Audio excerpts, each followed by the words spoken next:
할렐루야. 사도행전 14장은 우리 13장부터 시작된 바나바와 바울의 1차 전도 여행을 기록하고 있습니다.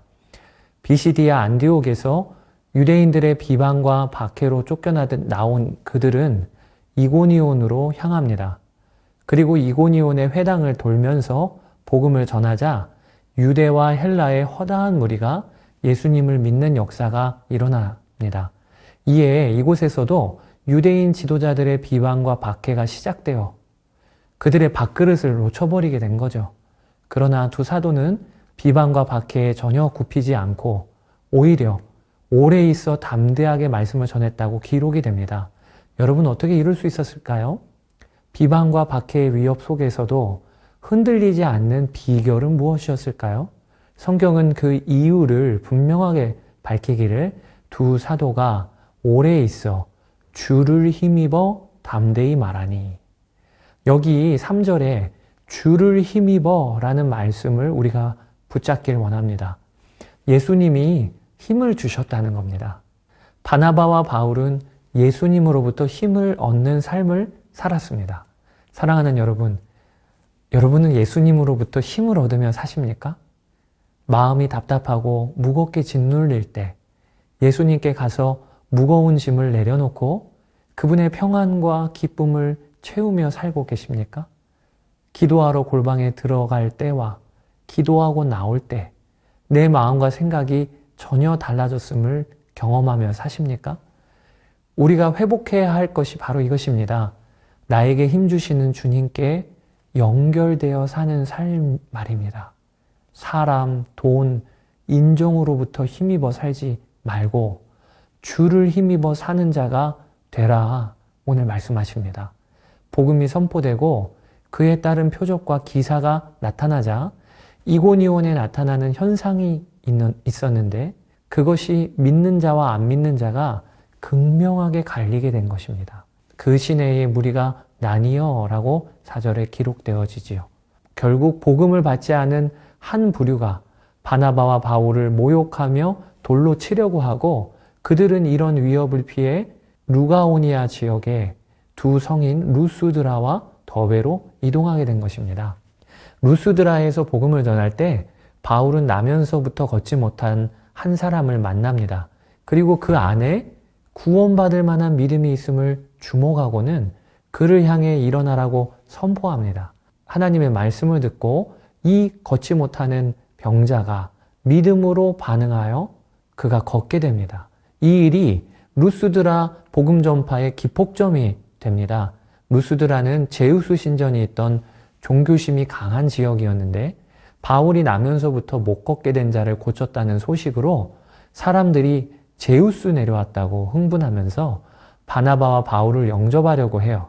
이에 바나바와 바울은 옷을 찢으며 이건 강한 애통의 표현이죠. 무리 가운데 뛰어들어가 복음을 전합니다. 그런데 이때 그들이 복음을 전한 방식이 이전과는 달라요. 이전까지는요, 그들은 회당에서 복음을 전했고 구약의 말씀이 어떻게 성취되었는지를 중심으로 말씀을 전했습니다.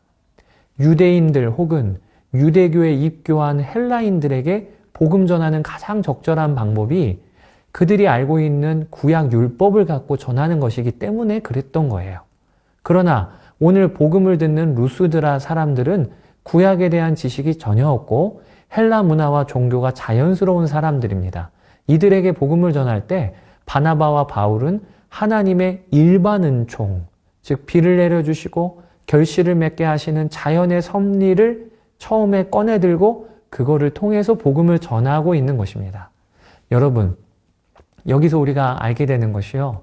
복음을 전하는 것에는 이처럼 지혜가 필요합니다. 상대방이 누구인지를 알고 그에게 맞게 복음을 전하는 수단이 바뀌는 것. 이것이 바나바와 바울이 취했던 방법이에요. 이것은 반드시 상대방을 향한 사랑과 영혼을 향한 긍휼, 또 관심이 전제되어야만 가능한 일입니다. 내가 복음을 전해야 하는 것도 중요하지만 내가 어떻게 복음을 전해야 하는가도 매우 중요한 것입니다. 초대교회의 복음 전파는 복음을 듣는 상대방을 무시하는 무례한 행위가 아니었음을 우리가 기억해야 합니다. 여러분, 복음을 전하는 것만큼 우리가 상대방을 사랑할 수 있는 행위가 없지요. 그런데 사랑의 중요한 속성은요, 고린도전서 13장 5절에 무례히 행치 않는 것임을 아셔야 해요. 복음 전파와 무례히 행치 않는 사랑, 이 둘이 적절히 균형을 이루는 은혜가 있기를 축복합니다. 자, 이제 루스드라에서는 얼마나 많은 회심자가 일어났는지에 대한 기록은 없어요. 다만 나면서부터 걷지 못한 자가 일어나는 등 성 전체가 바나바와 바울의 활동 때문에 들썩거렸다는 것은 분명히 기록됩니다. 이때 엄청난 사건이 벌어집니다. 그것이 유대인들이 안디옥과 이고니온에서부터 바울을 쫓아와서는 그를 죽이고자 무리를 충동하고 결국 바울을 돌로 치어서 죽이려고 한 것입니다. 바울은 돌에 맞아 죽은 문턱에까지 가게 됩니다. 사람들이 그를 향해 돌팔매질을 하고요. 그가 죽은 줄 알고 성 밖으로 내쳤습니다. 여러분, 유대인들도 참 대단하지요. 얼마나 싫었으면 이미 자신들의 지역을 떠난 바울을 루스드라까지 쫓아와서 죽이려고 할까. 그런데 참 놀라운 것이 그 다음에 벌어진 일이에요. 바울은 더 대단해요. 돌에 맞아 죽기 직전까지 간 그가 아무 일 없었다는 듯 툭툭 털고 일어나더니 또다시 루스드라 성으로 들어가고 다음 날에는 더베로 가서 복음을 전한 겁니다.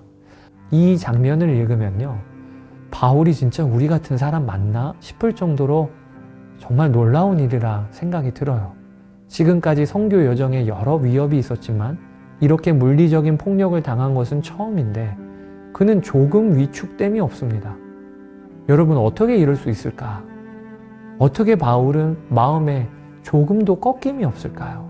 저는 그 이유가 22절 말씀에 드러나 있다고 싶은 거예요. 바울은 더베에 이르러 복음을 전한 후에 다시 자신이 왔던 길을 역순으로 되돌아가며 그곳에 있는 성도들을 위로하고 믿음 위에 굳게 서도록 독려합니다. 그러면서 그들에게 하는 말씀이 뭐였냐? 우리 예수 믿는 사람들이 많은 환난을 겪어야 해 라고 말한 겁니다. 제자들의 마음을 굳게 하여 이 믿음에 머물러 있으라 권하고, 또 우리가 하나님의 나라에 들어가려면 많은 환난을 겪어야 할 것이라 하고, 바울이 이렇게 이야기한 겁니다. 하나님의 나라에 들어가려면 많은 환난을 겪는 것 당연한 일이라 이렇게 전한 겁니다. 여러분, 이것이요, 예수 믿은 지 오래된 중직자들에게 하는 말씀이 아님을 알아야 합니다. 지금 루스드라 더베는요, 예수님을 믿은 지 얼마 안 된 초신자들인데 그들에게 바울이 이야기한 거예요. 우리가 하나님의 나라에 들어가려면 많은 환난을 겪는 일 당연한 거야. 바울은, 그리고 초대교회 성도들은 그리스도인이 당하는 고난은 당연한 것이라고 여겼던 겁니다. 시작부터, 믿기 시작할 때부터 그것을 알고 그리고 예수님을 따른 것입니다. 그러니 고난이 왔을 때 위축됨이 없는 거예요. 이럴 줄 알고 믿었으니 말입니다. 사랑하는 여러분, 그리스도인에게 고난은 당연한 것입니다. 이상히 여길 일이 아닙니다. 왜냐하면 이 세상의 공중권세 잡은 자가 마귀이기 때문이에요. 그러니 복음을 전하고 믿음으로 사는 삶에 당하는 고난을 두려워하거나 흔들리지 말아야 합니다. 그것은 당연한 일이 벌어진 것입니다. 오히려 믿음으로 사는 삶에 고난을 받고 있다면 사도행전 5장 41절처럼 기뻐하고 감사할 일입니다. 그것은 우리가 잘 가고 있다는 증거이기 때문입니다. 그리스도인들이 고난을 이상히 여기지 않으면 세상은 이런 사람들을 감히 감당하지 못한다고 하셨습니다. 바울은 더베에서부터 역순으로 자신이 복음을 전했던 도시들을 찾아다니면서 이제 성도들을 격려하고 또 그 안에 장로라는 리더십을 세우고 그들에게 교회를 맡깁니다. 그리고 다시 수리아 안디옥으로 돌아와서 하나님의 행하신 일과 이방인들에게 믿음의 문이 열린 것을 전합니다. 선교 보고한 것이죠. 이로써 1차 선교 여행이 마무리가 됩니다. 오늘 14장 이제 마무리합니다. 우리 그리스도인들에게 고난은 당연한 것입니다. 그리고 주를 힘입어 우리는 그 고난을 이기게 됩니다. 오늘 하루 그렇게 사시는 여러분 되시기를 축복합니다. 이제 15장에서 뵙도록 하겠습니다.